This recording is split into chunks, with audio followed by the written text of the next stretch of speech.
So once again, welcome to the third and final Connect to Industry webinar series for the fall 2019 semester.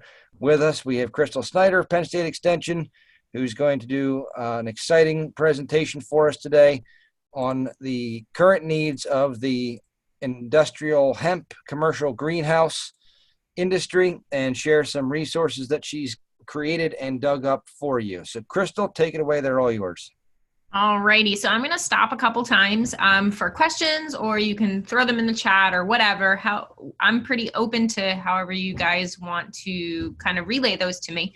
So just a quick background, I'm pretty new to Extension. I've only been here about 8 months. Before that, I spent 8 years in the commercial fertilizer industry, helping greenhouse growers and floriculture growers and hydroponic growers and things like that. And I also teach greenhouse management and introduction to hydroponics at Delaware Valley University as an adjunct, but I'm soon to be ending that tour of duty. So let's talk about the greenhouse and hemp industry update. It's actually kind of crazy. When I came into Extension, the Farm Bill had just passed, and now everybody's growing hemp, or everybody wants to grow hemp. So let's talk about it. I'm sure your students are excited. One slight disclaimer, the information that I'm going to present is based a lot on observed industry preferences. Interestingly, it's an emerging crop, so we have very, very little research being done yet. We are working on that. We've just applied for a bunch of grants and, working with some other universities. So let's get to the nitty gritty first. So what is industrial hemp? Industrial hemp is cannabis sativa. So it can be cultivated for fiber, seed, or flower while having less than 0.3% THC. So just like we breed petunias to have yellow flowers or purple and white speckled flowers or red flowers, we breed hemp the same way for different uses, for fiber, for seed, and for flower. And I'm going to go into each one of those in a minute. Industrial hemp has traditionally been divided into 3 main categories. So fiber, grain, and then high cannabinoid producing varieties such as CBD hemp. So fiber and grain, we really kind of push that towards agronomic hemp is what we call it. So growers who are growing that are more traditionally grain farmers, and then high cannabinoid producing, that's CBD hemp, which is like the buzzword. Everybody hears it. You can't miss these plants in the field. They're humongous. They're like 6 foot tall, probably 4 foot around, and look like little Christmas trees. Those are the ones that people are really, really getting into right now. So we'll talk a little bit about that as well. So some industrial hemp uses. So fibers can be used for textiles like clothing and shoes, rope, net, carpet, tarps, industrial paper, building materials, things like that. Henry Ford actually had a hemp car back in the 1930s, and it was made of hemp and it ran on hemp fuel, and it actually took to run 40 cars on hemp. It only took 120 acres of hemp for ethanol production. The leaves, they can be used as farm and landscape mulch, composting, animal bedding. I kind of want to work on a project to use the leftover stalks from CBD hemp. That right now, that product is like pretty much unusable. I would like to try to work on using that as a soilless media amendment or a biochar or things like that. And then there's hemp oil. So that's not to be confused with CBD oil. So hemp oil is in foods. It's sold as like an olive oil, kind of a food supplement, can be sold as birdseed. Personal care things like soap, beauty products, shampoos and conditioners, moisturizers, things like that. And then the seeds can be sold as seeds themselves. You see them in the grocery store. Protein flours, it's really high in proteins and omega-3 fatty acids. There are people selling it as animal feed, but it is not technically legal for here in the United States for animals to eat hemp seeds. So that's, but we are working on that. And then the flour. So that's the things that are sold as CBD oils, balms, smokable flowers. If you go into any sheets at this point of life, you'll see like this sidebar, and it's all these different hemp products or like pre-rolled cigarettes made of hemp or flour and things like that. So those are the big buzzwords in all the different hemps. And then some production styles. So grain and fiber or dual purpose, those are grown, like I said, like an agronomic crop. So grain drilled, hundreds of or 40 pounds of seed per acre. It's grown, it's combined, it's baled. CBD hemp is grown as a transplant, and then transplanted with a water wheel transplanter out onto black plastic or white plastic or no-till. This kind of, you'll see, if I don't know where all of you guys are located, but Lancaster County had hundreds of growers growing CBD hemp this year, small plots between an acre to 30 acres, and you couldn't miss it. And then I'm sure your students will ask at some point, though I don't know how many of them have asked about hemp, or if they come from farming families whose parents are like, hey, maybe we should think about hemp. On our Penn State Hemp website, which I'll link up later, we do have this really great chart that kind of breaks down all the types of hemp, what kind of equipment you need, and what it's best suited for. So CBD hemp is really well suited for vegetable growers because a lot of times they already have tillers and plastic bed layers and transplanters and drip irrigation and things like that. Whereas grain hemp is more suited well for farmers of cash grains. And then the fiber growers are ones who may already be growing hay for their animals and things like that. So those are the types of hemp that you'll see. I would say the biggest growth right now is in CBD hemp. But the real issue is that there's a lot of people sitting on thousands and thousands of pounds of biomass. So biomass is all the product that was dried, cut, hung, and dried out of the field in September and October. And then that'll go out to extractors to be changed into CBD oil. But a lot of those growers are holding on to it. So I have one grower in Lancaster County who harvested about 2,500 pounds per acre of dry, that was his yield after he dried everything, and it's sitting in totes in their old dairy barn, and they grew 10 acres. So they don't have a sale for it. So right now, a lot of people are really interested in hemp. We kind of on the extension side think that fiber and grain will eventually take over. There's a lot of really good things for fiber, and different things like that. It's very sustainable. It's a lot less inputs than a crop like cotton or trees for paper and things like that.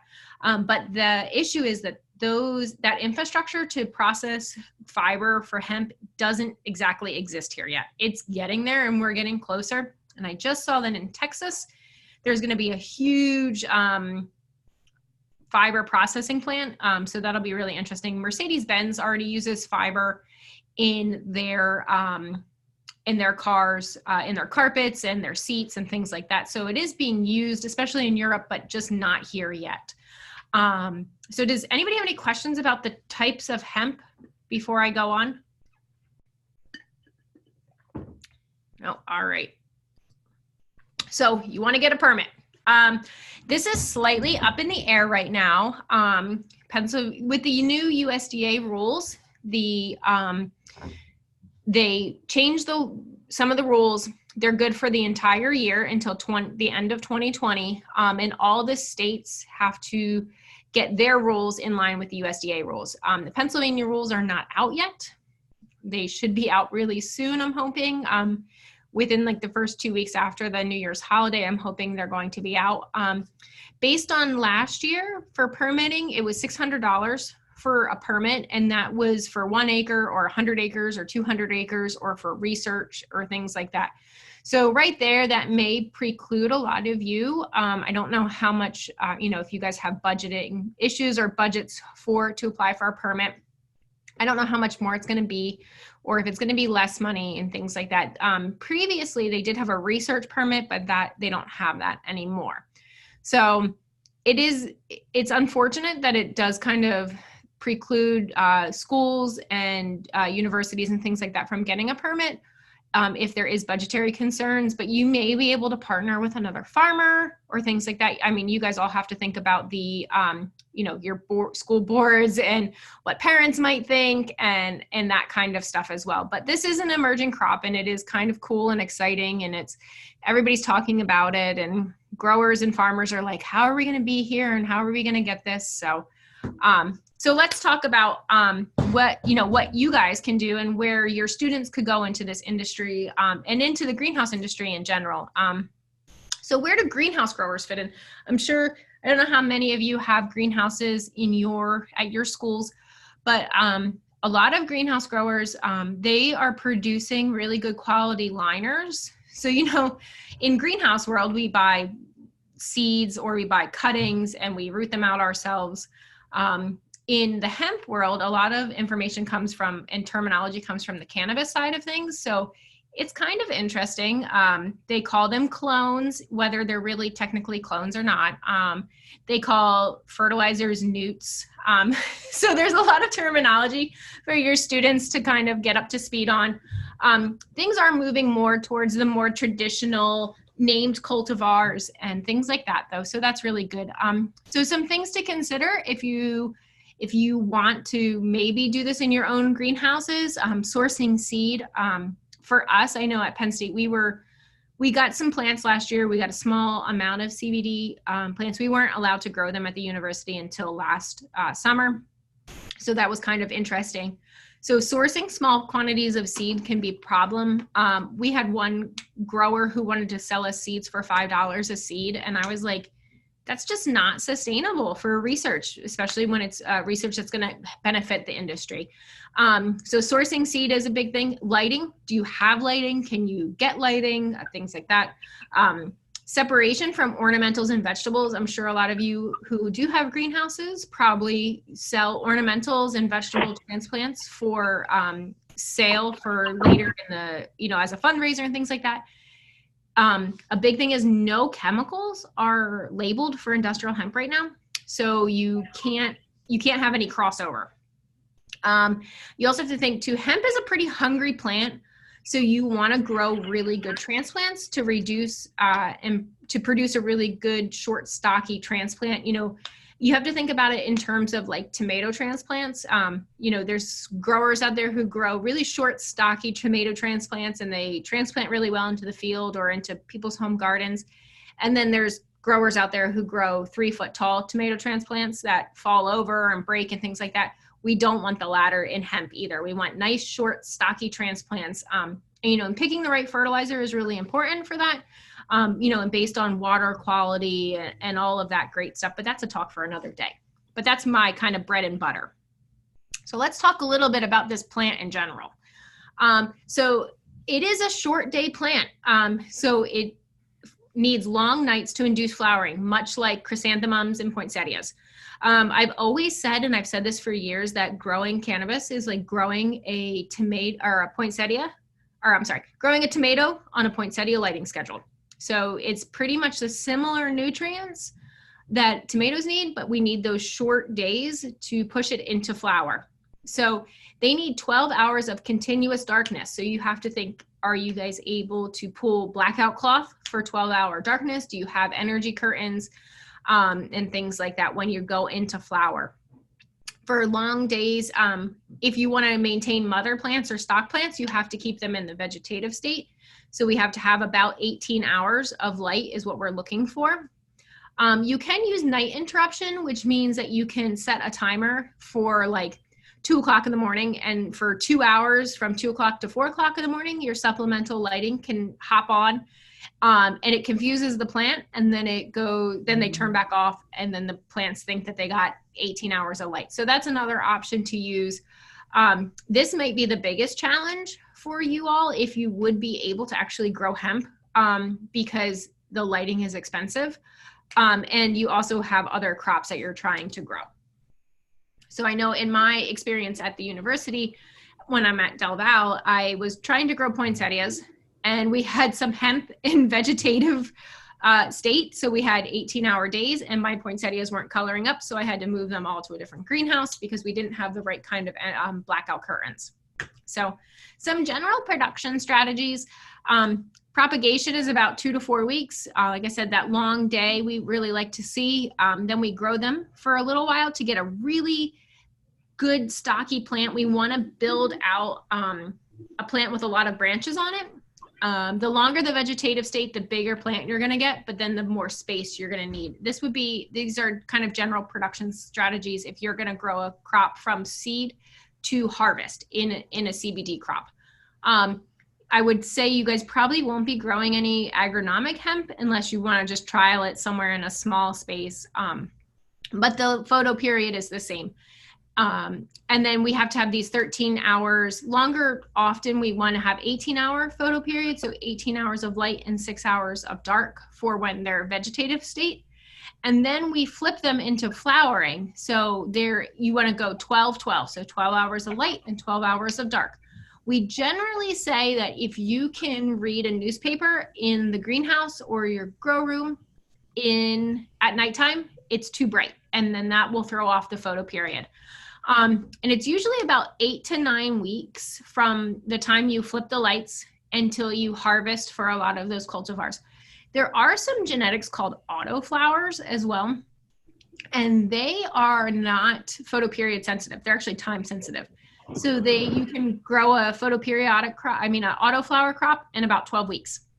So we have some growers in Lancaster County who grew a full crop in their field, and then I was out in, I think, the end of August, maybe it was middle of August, I should say, and they were seeding autoflowers and they had planned to harvest them in October.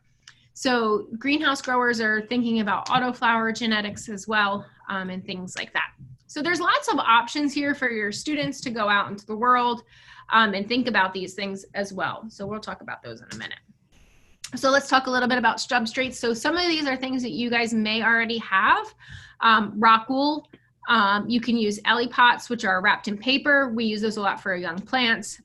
Potting mixes, peat and perlite, coconut coir. I had a couple growers this summer who grew their CBD industrial hemp in pretty big pots, like 10-gallon pots of Fry Brothers soil mix, which was a good chunky mix that kind of could withstand being potted from May to October-ish. So those are some options. You don't have to have anything really fancy to grow hemp. That's a kind of a misnomer. A lot of people are like, oh, it's such a difficult crop to grow. There's all these things you need special equipment. You really don't. It's just having good plant savviness to grow them. So some irrigation, drip irrigation you can use ebb and flood. Usually this is preferred over hand watering for a couple reasons. Hemp is really sensitive to root zone moisture. So if your plant gets too much water and they start to get stressed out, or too little water and they're stressed out, the THC will spike, and then you will technically have a hot crop, as we like to call it. And then that is grounds for destroying the crop if you're over that 0.3 THC percentage. So that's something important to really, hit home, that stress can induce those problems, and having good water maintenance is important. I always tell my students that I can teach them to water, but I can't actually teach them to water. It's an art and a science, and it's one of those things you have to learn. And it's not exactly, I can give them the tools, but I can't tell them you have to water this plant for 10 seconds or this plant for a minute or things like that. So a lot of growers are doing drip irrigation if they're doing them in the greenhouse, and things like that. So fertilizer, it's similar to a greenhouse tomato crop, like I said. So you have, a moderate nitrogen source. This would be for a hydroponic crop or something grown in a coconut coir. If you're going to do it in a peat-based mix, I would use, something based on your water type and what you would use for kind of larger scale crops. Then we switch over for a flowering stage. So you can see this recipe is just some generic part A and part B hydroponic mixes. And then adding in some monopotassium phosphate. And then a lot of times people will cut fertilizer totally for the last 2 weeks, and that's called flushing. And that kind of pushes out the rest of the soluble salts about 10 days, 2 weeks to 10 days before harvesting. This is something that I'm really trying to dial in on, not just for greenhouse hemp, but also for field grown hemp as well. Growing hemp for transplants is pretty cut and dry. If you can grow a quality tomato transplant or a quality, ornamental transplant that's short and stocky and has really good root structure, you'll be able to grow a really good hemp transplant. As long as you're not using something like 20-20-20, you'll be okay. So there's some other things to think about as well. Like I said, nothing is labeled for hemp, so that kind of makes things tough sometimes. There's no herbicides, no pesticides. As long as nothing that's OMRI, it has to be OMRI listed, but it can't have an EPA number right now. So if you have powdery mildew or you have botrytis or hemp broad mites, there's really very little things that you can kind of deal with. And that's the other reason you have to keep these separate from your ornamental crops. So some temperature and relative humidity data, daytime temperatures 72 to 85, nighttime temperatures 65 to 68. They do like higher humidification during the vegetative state, but as soon as they start to flower, we really have to drop the humidity, because if you've ever seen a hemp or a cannabis flower, you know it's like this tightly stacked set of buds, and any little bit of moisture can get in there and start to build mold spores and things like that. So it's imperative to lower the humidity. We generally joke in the industry that you're not allowed to say powdery mildew in front of a hemp grower, because they'll probably get it and then they'll blame you, even if you didn't go in their greenhouse. So that's kind of one of those things that's important to think about as well. All right, so light quality. We need a lot of high daylight integrals. If you are thinking about maybe putting hemp in your greenhouse, as an experiment, and you do get approval and things like that, you may want to think about a light meter, and I can help you guys figure out which ones they are. I got a really good one this year and I'm really happy with it. It's pretty easy to use. And then what happens is you have to get that high DLI light integral even during the 12-hour photo period. So you really got to push light. Sometimes it's really difficult to maintain these high amounts of light and managing temperature and the HVAC needs. Like I said, these plants get really big, especially in the field. So when you're trying to grow them in the greenhouse, it is a little difficult. There's a lot of management styles and things like that that you can go with. So does anybody have any questions about production of hemp before I kind of go into some ways that you guys will be able to teach your students how to grow hemp and cannabis without really growing it?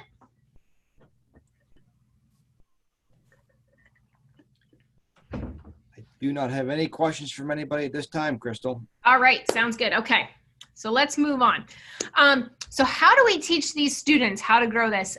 So in my previous life in fertilizer world, as I call it, for a long time, hemp didn't really even exist here in the United States, and cannabis was kind of legal, kind of not legal. And growers would call me and they were like, I'm growing these tomatoes in my basement, or I'm growing basil, or something like that. So really, I got really good at being able to help growers grow these crops without ever saying what it was. So how do we teach these students how to grow really good plants without being able to actually grow them ourselves? So that's a challenge. And some of these things really kind of are over the spectrum of greenhouse growing. So if you have kids who are like, I really think I want to be a greenhouse grower, or I want to go into production, these are things that you may want to think about putting into your curriculum, because this is what builds a really good, assistant grower and eventually a head grower or a section grower and things like that. Young plant and plug production. It is imperative to teach students and to teach growers in general how to grow really great plugs. On the ornamental side of things, we can get really good quality plugs from a number of suppliers here on the East Coast. So that's really not as much of a situation. I'm sure a lot of you guys probably get plugs from some of these providers. On the hemp situation, a lot of plug producers don't exist yet. There's going to be some coming in here, but they're really expensive. Right now, feminized seed is about $1 a seed if you buy large amounts, like over 1,000 seeds. If you buy small amounts, like I said, it's $4 a seed, $5 a seed. You can buy transplants. This year I saw a couple companies growing transplants that were not of very good quality, and growers had a lot of problems. But they're really expensive. They're like between $4 and $7 a transplant. And I just saw a grower in Ohio was offering to grow hemp transplants if you provided your own seed and his charge was between $4 and $7 for that finished transplant. So $4 to $7 to grow, plus the price of your seed, depending on the genetics you get.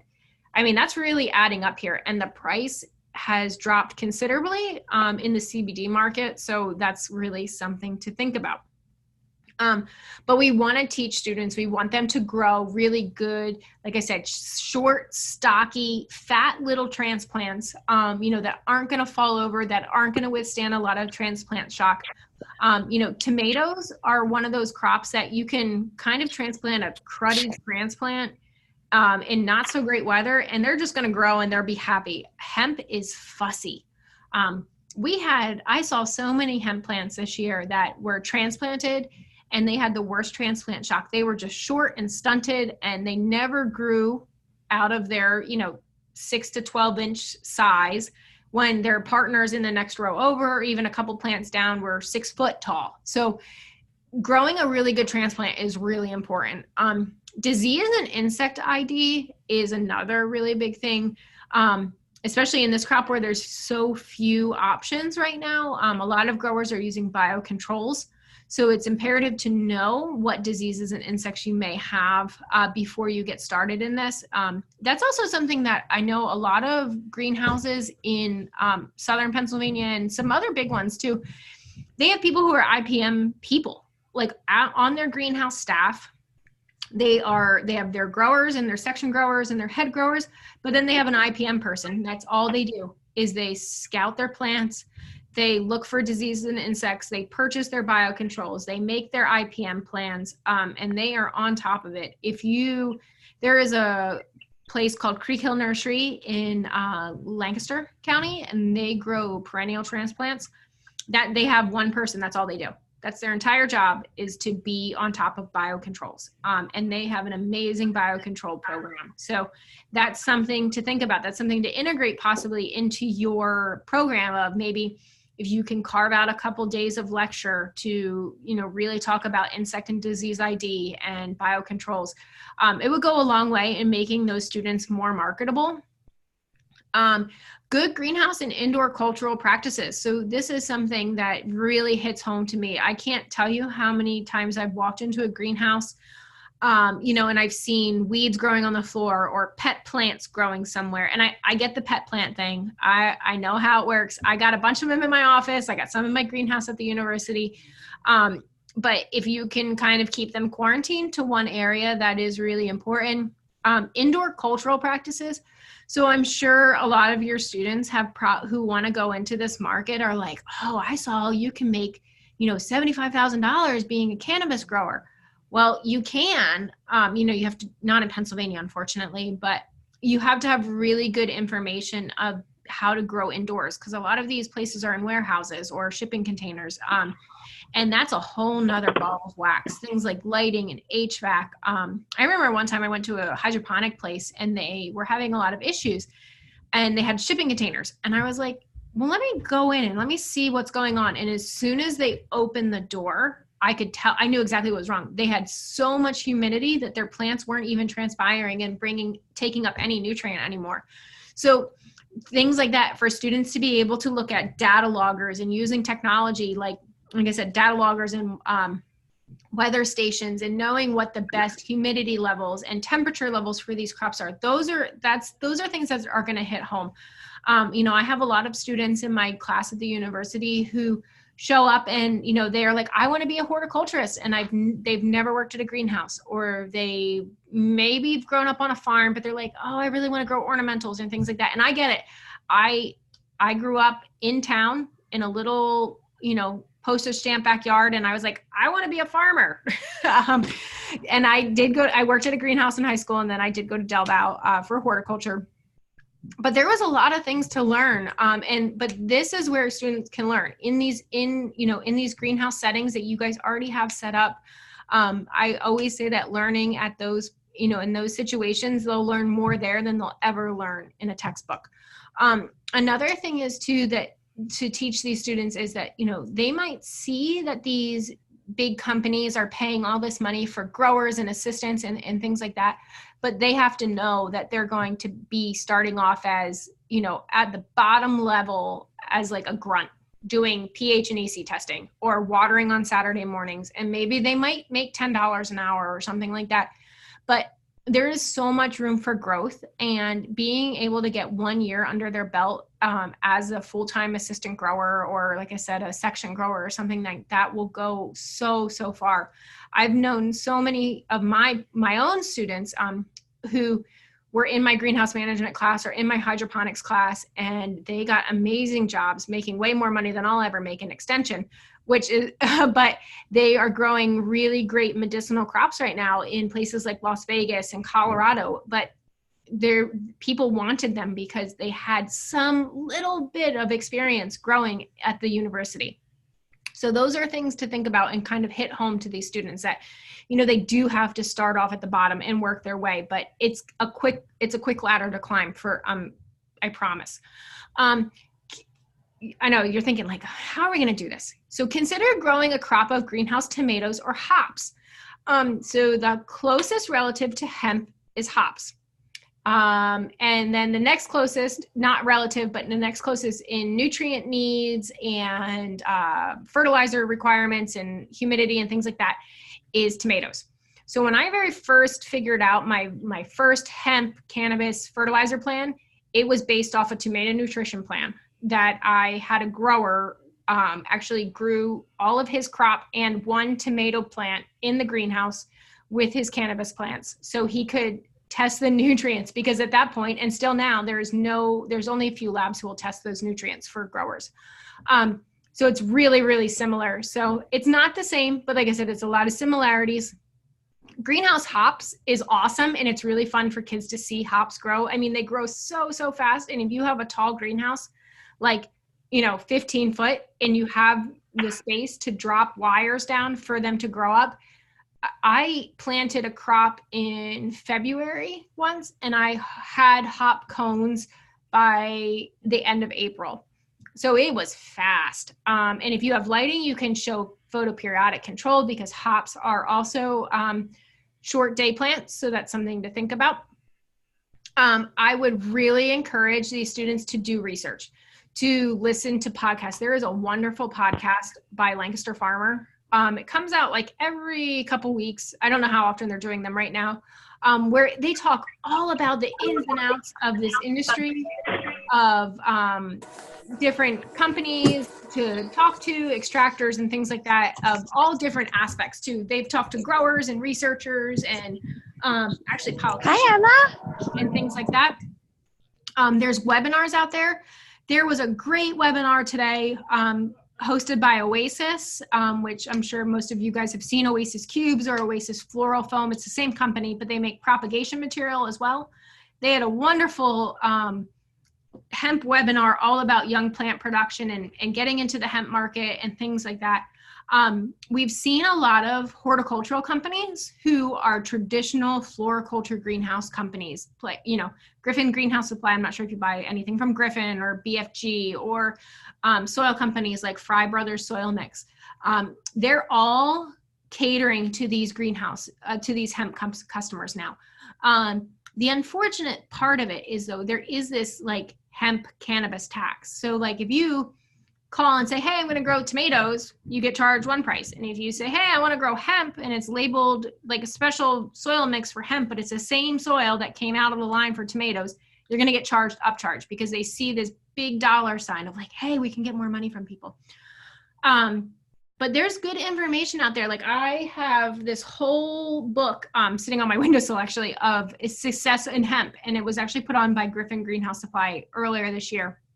And it talks all about fertilizer strategies and seed suppliers and, you know, humidity control and biocontrols and all of that stuff. And that's really good information that's out there, and it's available for people. And the nice thing is that because hemp, industrial hemp and medical marijuana are exactly the same plant, just bred for two different things, really, all of that information that these students find on hemp and doing work with it can easily transfer right into that medicinal category of things. And who knows what's going to happen within the next couple of years. I mean, maybe everybody's going to be growing it. That I don't really know. But if they have some background of hemp, they can really move quickly into that market. Those growers are looking for people who have some idea of some horticultural background, who aren't just people who grew it in their closet or in the woods in California or things like that. They want people who have good horticultural knowledge and really, I mean, that's what we're doing. We're growing a horticultural crop here, but it's so taboo and it's so emerging that people are like, oh, well, I don't know. Or there's a lot of misinformation out there too. And so that's unfortunate. So it's really, trying to teach these students that this is what this plant is. This is what it is for. This is how it can transfer into your life or your career path and things like that. There's going to be so many things coming up here for growers, for tissue culture companies. I was visiting a greenhouse in Oregon this summer who grows perennial transplants. They also have a tissue culture lab. Well, they're in Oregon, so Oregon's a pretty crazy hemp state. They are now doing tissue culture hemp plants. So disease-free, virus-free, all of that great stuff, really good genetic stability. So those are really great things to think about too. If you have students who are interested in plant breeding, I mean, there is a wealth of opportunity for plant breeding of hemp here in the mid-Atlantic states. At Penn State, we have these things called the flower trials. And I don't know if anybody's ever seen our Instagram or heard about them, but we grow ornamentals from all over the country and really the world at our trial farm in Landisville, Pennsylvania. And we always say, if it can withstand the mid-Atlantic weathers and summers here, that you should probably buy it and sell it at your retail greenhouse because it really can withstand all these crazy weather we have. We had a lot of growers this year who were like, oh, I got all these really great genetics in hemp from Oregon. Well, Oregon weather is totally different than Pennsylvania weather. It's a lot more moderate. They don't even know what humidity is. They don't have the disease pressure we have here. So they can't even breed for disease resistance there. So I think that coming soon, coming down the pipeline, there's going to be opportunities for people to be able to kind of breed our own special hemp that's well suited to grow here in the mid-Atlantic and, maybe command a premium price once the market kind of evens out and things like that. So like I said, there is really great opportunity out there. We're here at Extension, we are happy to help growers grow hemp and students and anybody really. Actually, I'm starting my master's soon and I'm going to work on hemp as seeing if I can change the phytochemicals. So like CBD concentrations and CBG concentrations by nutrients. So like different nutrient ratios and things like that. So there's good stuff coming down the pipeline for sure, but we got to get there. Anyway, back to I kind of got off on a tangent there. We're really happy to help growers grow hemp, but we're not like saying, hey, you really should plant hemp this year instead of planting corn or tomatoes or beans or cut flowers because the market's very volatile right now. So like I said, we have a lot of growers who are sitting on hemp that they harvested this year that they worked really, really hard to grow really great plants. And it's kind of sad to see. So we'll see how things kind of play out. So enough about that. Let's talk about where you guys can find more information. All right, so staying connected. We put together this awesome industrial hemp website within a very short amount of time on the Extension website. So if you go to extension.psu.edu and then you do /hemp, you can get so much info. We have webinars. So we have recorded webinars. We record all of our webinars that you can watch. They're free. We had one about we had a general question and answer one that was really good. We had another one that talked all about agronomic hemps, so fiber and grain. We had another one that was all about CBD. We had one that was about marketing and marketing and drying and harvesting.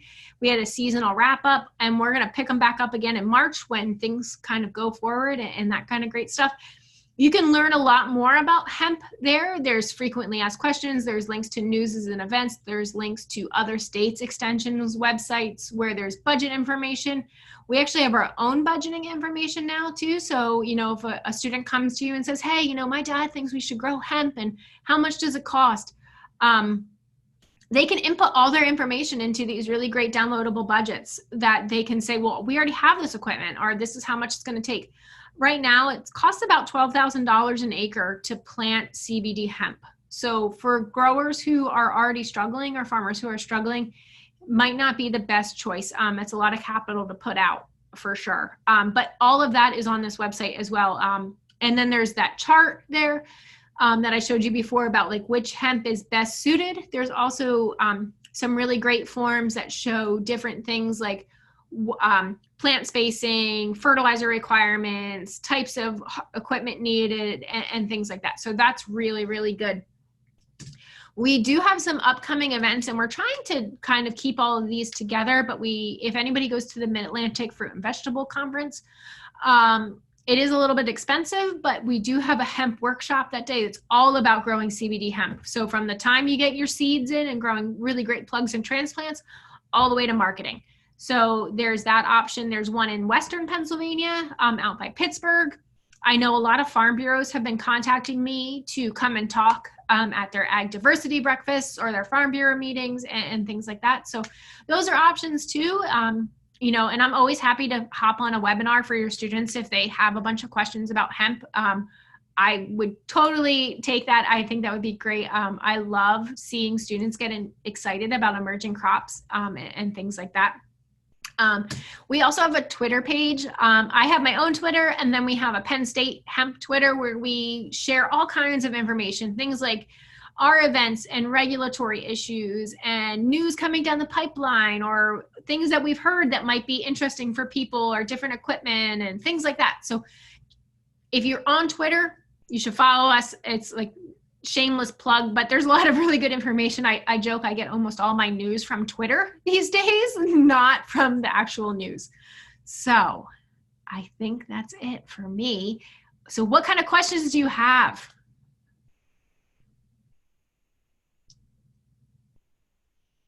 Again, folks, feel free to type your questions into the chat box, the Q&A feature, or if you're able to unmute yourself. Unmute, yep. I'm going to stop my share here too. Okay. So we can hop off there. We have about 14 minutes left in the scheduled session today. Anybody have any questions while we have Krystal live and in the moment here?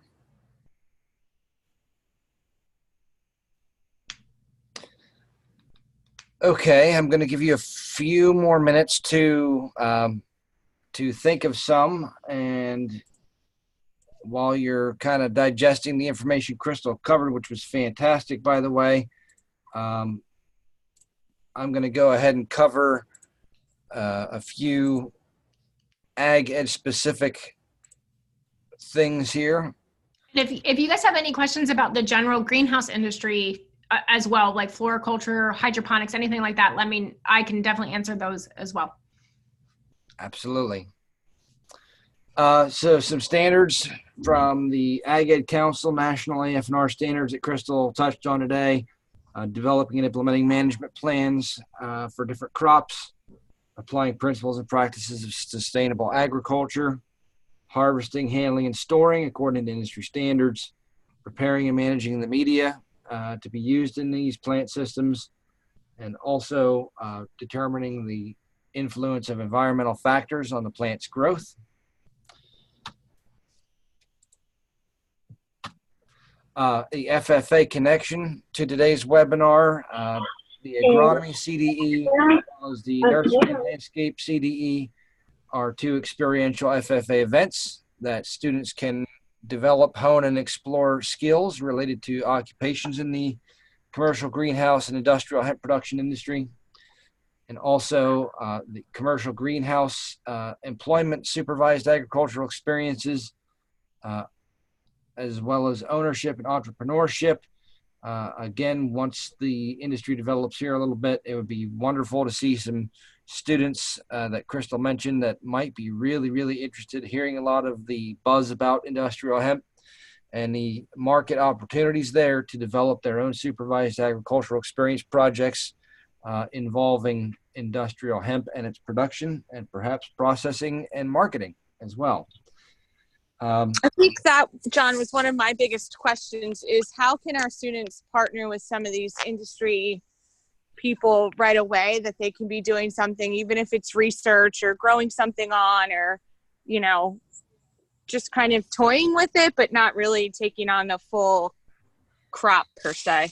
Yeah. So what I would recommend is, you know, if a student comes to you and says, hey, you know, I'm really, really interested in this aspect of industrial hemp. So if it's growing industrial hemp, you know, trying to, you know, reach out to your local extension person, or that we actually have a hemp team now. So just like we have you know, a mushroom team or a vineyard team or the Christmas tree team, we have a hemp team now.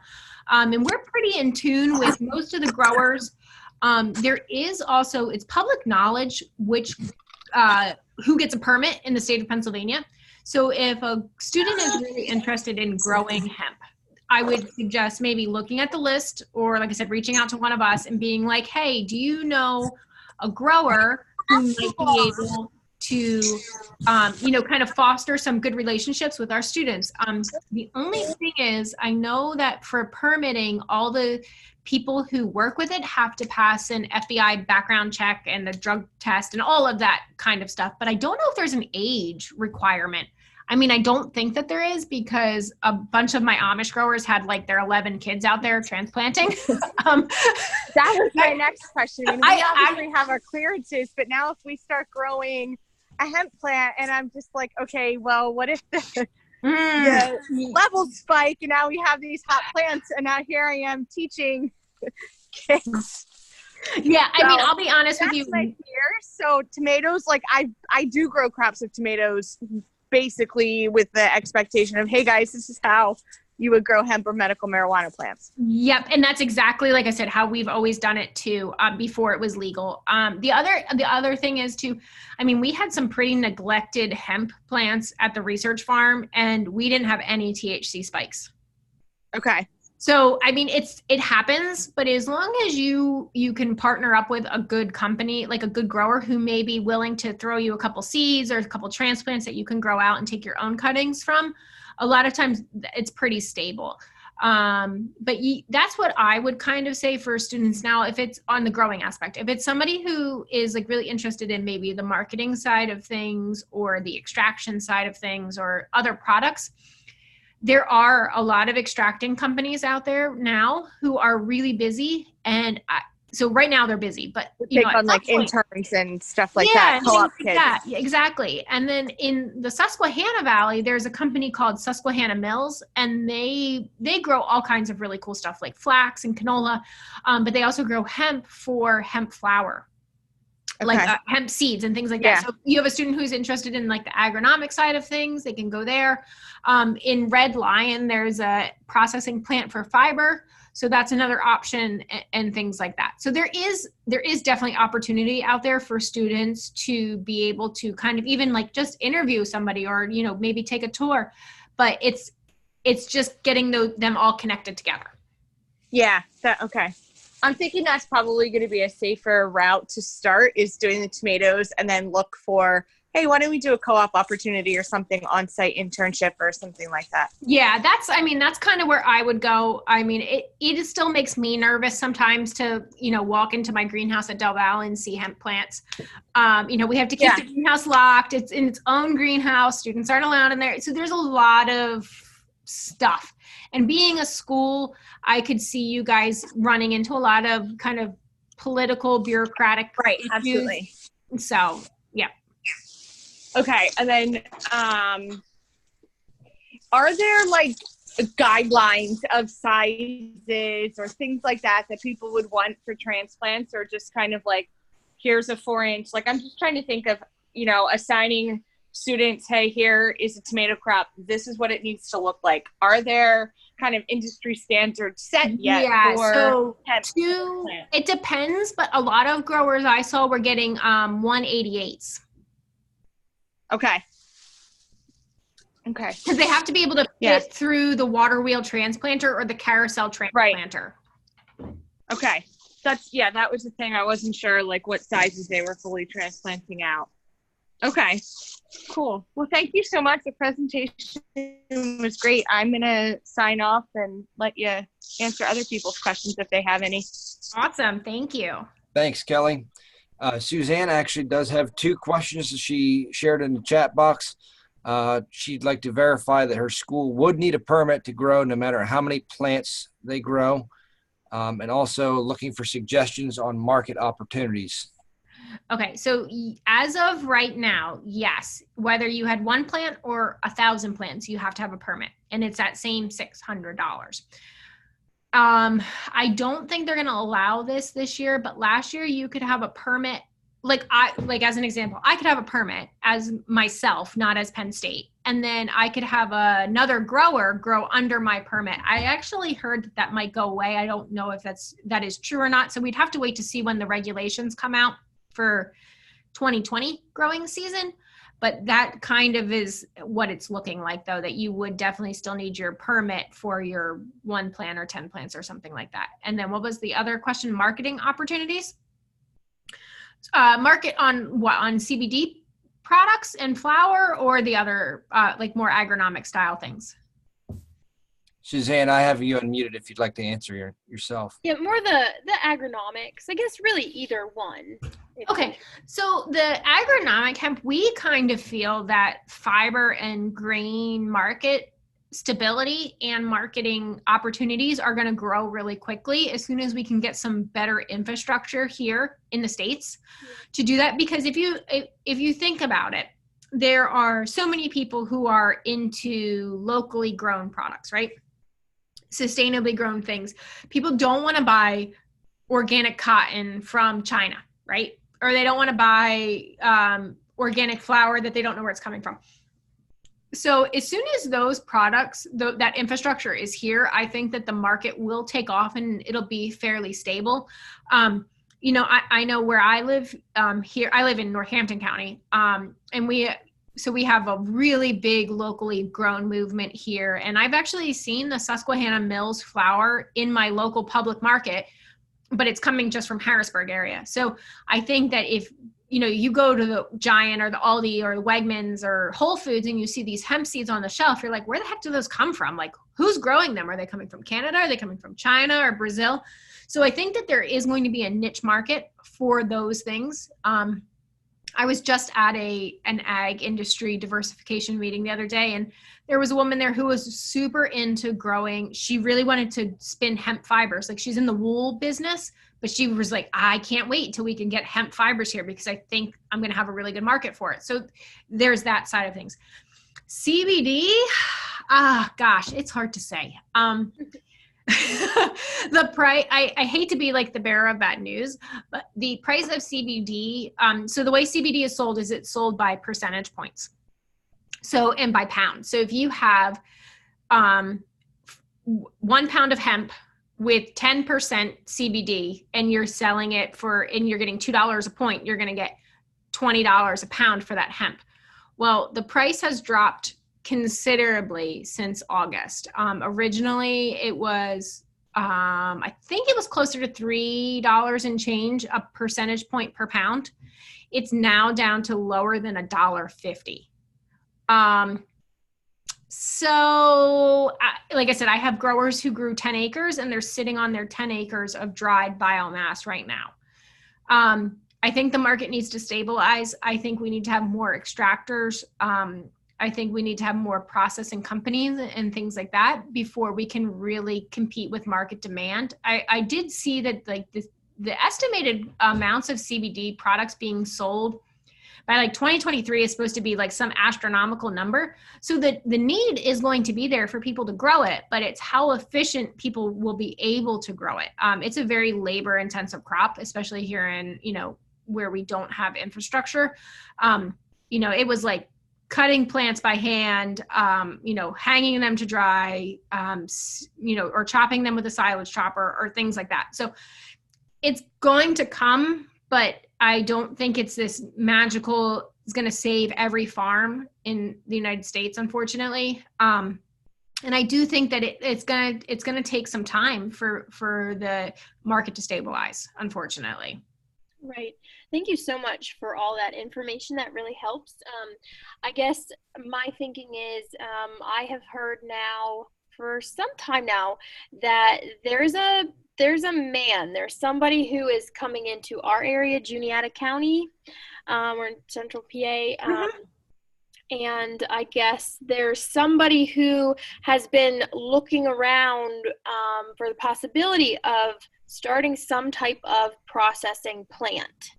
And so, whether that's true or not, or whether that's even going to happen, I just wanted to be a little more proactive and just start teaching my kids about it so that if that were to happen, they already have that information. They understand, kind of.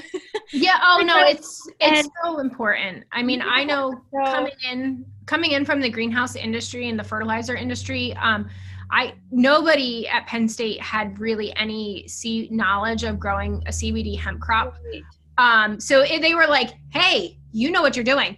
You're going to be a part of this project." Yeah. Right.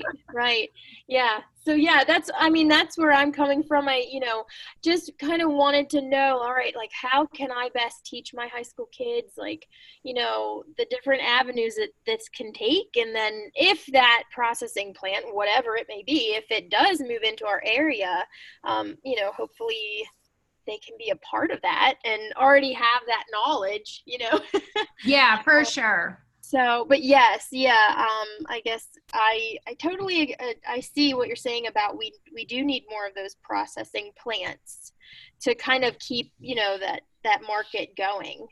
Yeah, I mean, it's so unfortunate the way that the hemp kind of market had worked. I mean, Pennsylvania was such a huge producer of hemp in, the 1800s and the early 1900s, and then it all went away. And now, I mean, things have changed for sure. And we weren't growing CBD hemp back then. We were growing hemp for fiber, but like I said, there's a fiber processing plant in Red Lion, and then there's one in Central New York, and that's it right now for this side of the country. Wow. So it's like, how much space do they got, and how much time do they have on their schedule? So, and then transporting that product, I mean, how much does it cost to get it there? So would you say your advice would be that we need to just kind of wait until those plants are in place, those processing plants are in place? Yep. Or the other option would be to grow on contract. So there are companies that they'll pay you to grow on contract, much like the tobacco market or the green bean market. And you're, agreed upon price, and then they come and take it away. That is an option as well.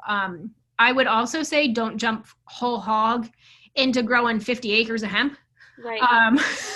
We had so many people who were like, I'm going to grow 50 acres of hemp and I'm going to make 50 grand an acre. And I'm like, wait, hold on here. Let's really think about the numbers.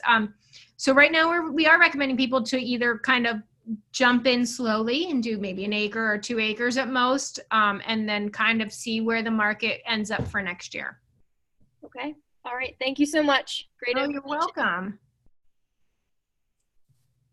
Thank you for the attendance and questions. Does anybody else have a question for Krystal as we sort of reach the end of our allotted time here?